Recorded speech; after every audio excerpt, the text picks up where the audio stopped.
Good morning, tiny people at home. You are going to receive from Mrs. Hughes a scanned copy of the lesson. You got the video to watch while we're going through it. Take any notes you want to on here. You may have the lesson in front of you when you're taking the quiz. The quiz this time is on paper. That also will be scanned and sent to you by Mrs. Hughes. So you probably already have that. If not, it'll be coming through shortly. We obviously have to film the class before I can send you the video. I do want this back fairly early today. This is not something that I want, 6 days from now. Sometime early today, say, noon before, somewhere in there would be good. All right, let's read through it. I'll buy that house for 3 tulips. One of the most common flowers in the world is the tulip. Almost every yard that seems well cared for has at least a couple of tulips. Why? Because they're beautiful and they are very inexpensive. Yes, we are. Oh, yeah. This wasn't always the case. As a matter of fact, tulips grow naturally only in Asia, and they had to be imported. First, they were brought to Europe and later to America. It wasn't until 1561 that tulips made their way into Western Europe. Most people at the time could not afford such fancy imported goods, so only those with a good deal of money bought tulips or tulip bulbs. Things happened a little differently in one country, the Netherlands. It seems that in the 1630s, the Dutch people were enjoying a period of great wealth, and many citizens could afford luxuries. Along came a traveler with a tulip. It was a marvel. It was a wonder. It was something of which there was only one in the country. Someone purchased the tulip for a good amount of money. That person sold it for a large amount of money. Soon, people of stature or wealth felt that they needed to have a tulip to show just how powerful they really were. Prices went up and up and up and up. Soon, tulips and tulip bulbs were selling for huge amounts of money, then for obscene amounts of money. This, incidentally, is 100% true. Finally, in 1637, the Dutch tulip trade collapsed. All it really took was for one or two individuals to point out that a tulip was just a flower, and that a rose was just as pretty, and that a rose could be bought and purchased for pennies. So why would anyone in his right mind pay as much for a tulip bulb as he would for a house? This is true. One tulip paid for a new carriage, 2 horses, and their harness. Another bought to sell their 2 laths of wheat, 4 laths of rye, 4 fat oxen, 8 fat swine, 12 fat sheep, 2 hogsheads, that's 63 gallons of wine, 4 tons, T-U-N-S, that's 252 gallons of beer, 2 tons of butter, 1,000 pounds of cheese, a complete bed, a suit of clothes, and a silver drinking cup. That's for one tulip. This is a true story. There are records of people spending for a tulip what they would for a house. Sounds silly, doesn't it? In the 1990s, people paid hundreds of dollars for a single Beanie Baby that sold the same year for $5. In the 1980s, at least one man flew to Europe and back again 3 hours later just to buy his daughter a Cabbage Patch doll. They were all the rage, and he couldn't find one in the United States. He got a hold of one, I forgot, Vienna or something, and flew over there to get to the store and buy the last remaining Cabbage Patch doll. Can you imagine how much that cost? I mean, booking the day of the flight, going over to Europe and back again, thousands of dollars. Okay, the buyer in all these cases thought they were paying a fair price. Remember again, what's bold is the word I want you to understand. With words in italics are either the description or the definition. A price is the amount of money paid or received for a good or service. It might at first seem the market equilibrium price would be best for all concerned. That's the one you'd actually pay at the store. Upon reflection, we can see that this is not the case. Buyers will always look to pay less, and sellers would always like to receive more. This is true no matter how much is currently being charged. Prices serve 3 main functions. So there's 3 reasons to have a price on something. Number 1, they provide information. In what way does the price of a good or service provide information? Explain below. Write it out. How does price give somebody information? What kind of information does it provide?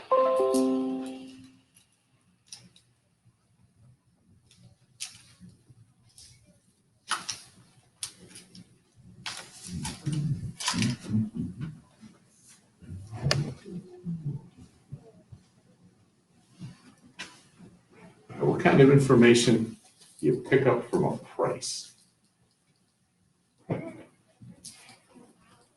So why don't you stop it? I'm going to give you another minute to write. Just pause it. Huh?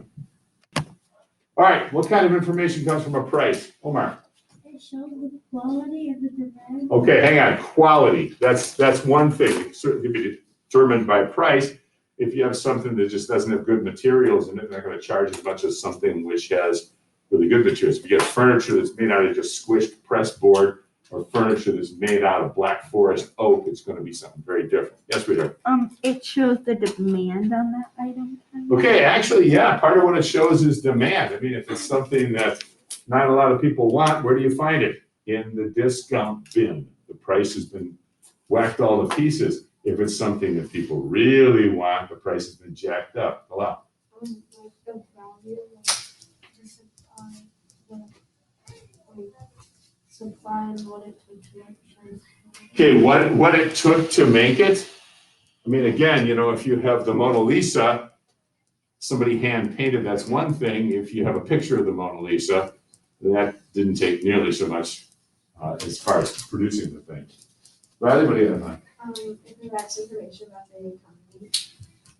Okay, in some ways it provides information about the economy. That's true, because there are things that go way down when the economy is not good, and things that go up when the economy is. All right, those are all good thoughts. Yes, ma'am. It provides like money of one country to the money of another.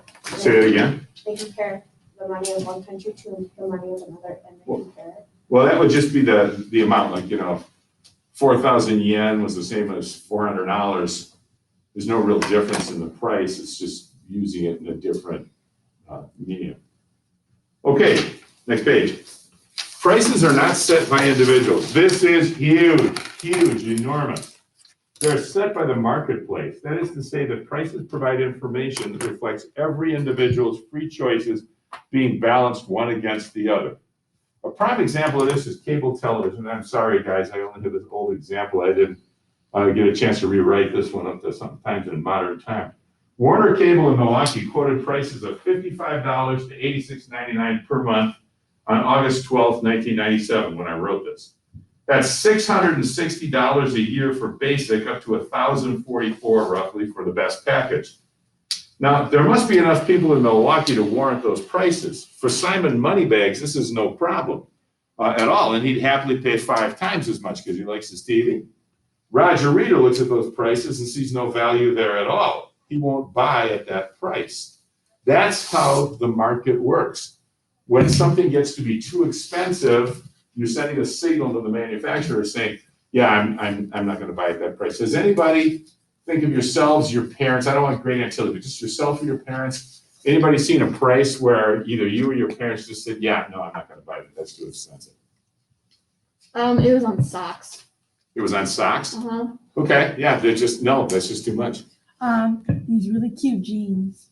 Okay, really, it's important they were really cute. Yes, these really cute jeans. All right, they're cute, I want them, but it's too much money. It's allowed.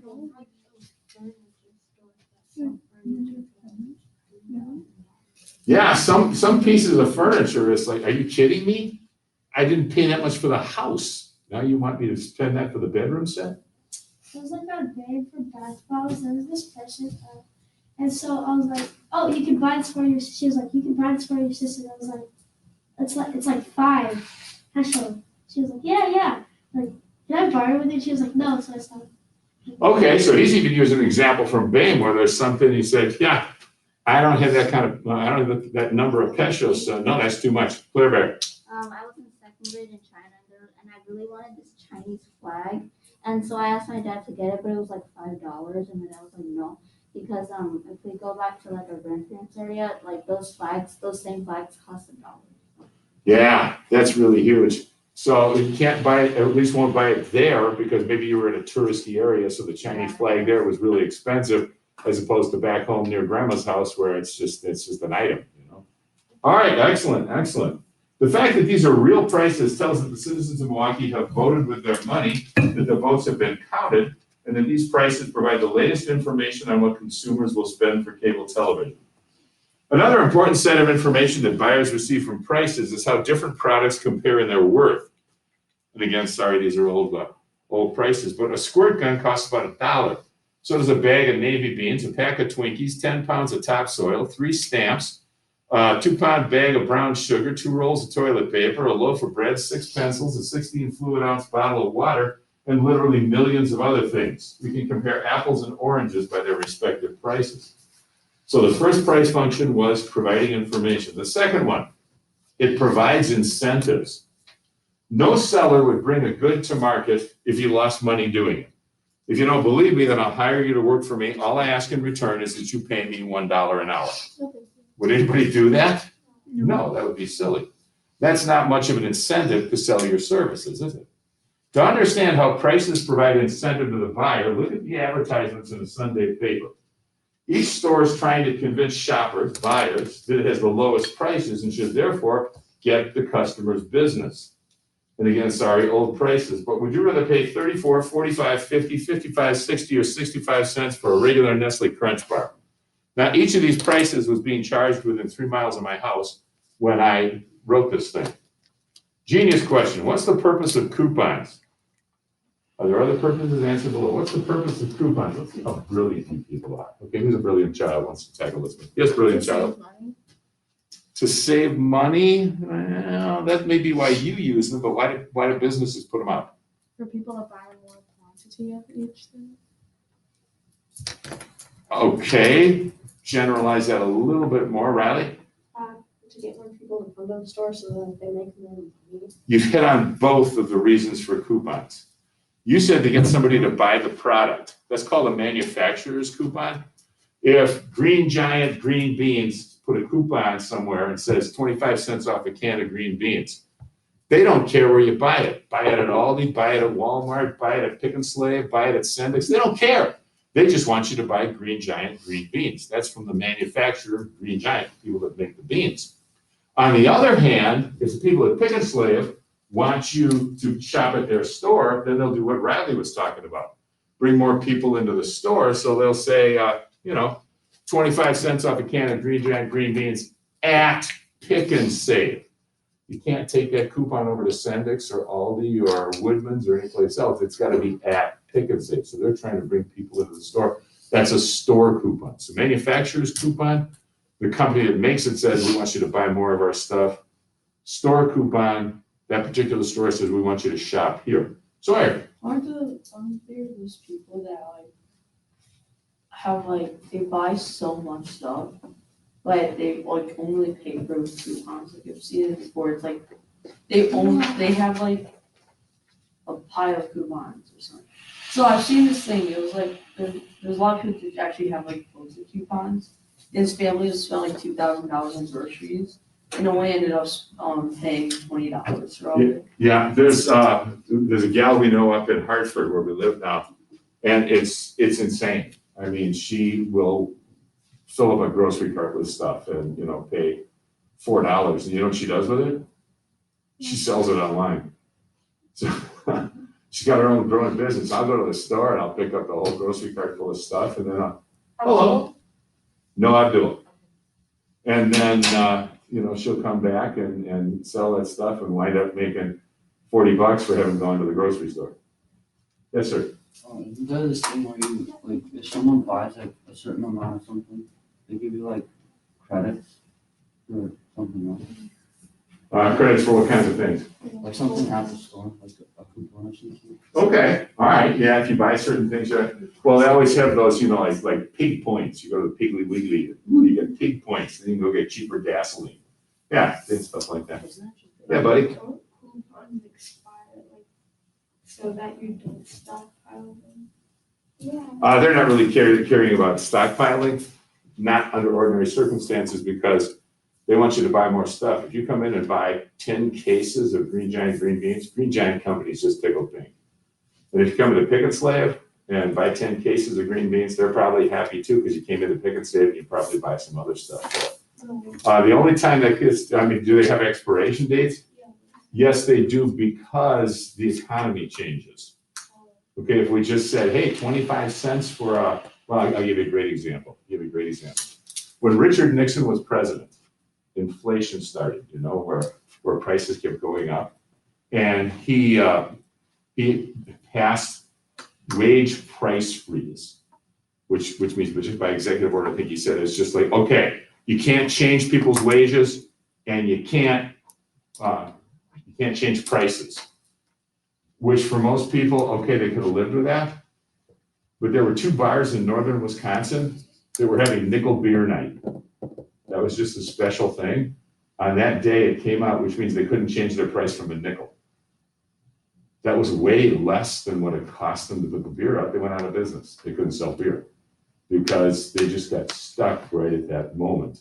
So they don't want to get stuck in an economy. If you say, hey, can of green giant green beans for 29 cents, and something happens where the price goes way up for Green Giant Company, they don't want to be stuck with us. So say, okay, we'll do this for 3 months, 6 months, 6 weeks, whatever the case may be, but then the coupon expires. Okay, cool. What else are we doing here?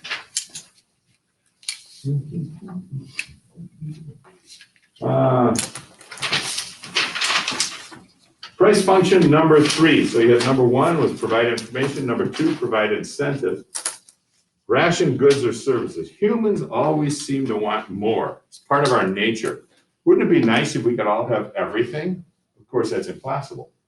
Everything in creation is limited in supply. Everything in creation is limited in supply. What about grains of sand? There's a finite number. At some point in time, they're going to run out. What if we discovered that eating 1,000 grains of sand a day was the way to live forever? All of a sudden, sand would be worth a whole lot. People would be scooping it up, packaging it and everything, and you'd soon run out of sand.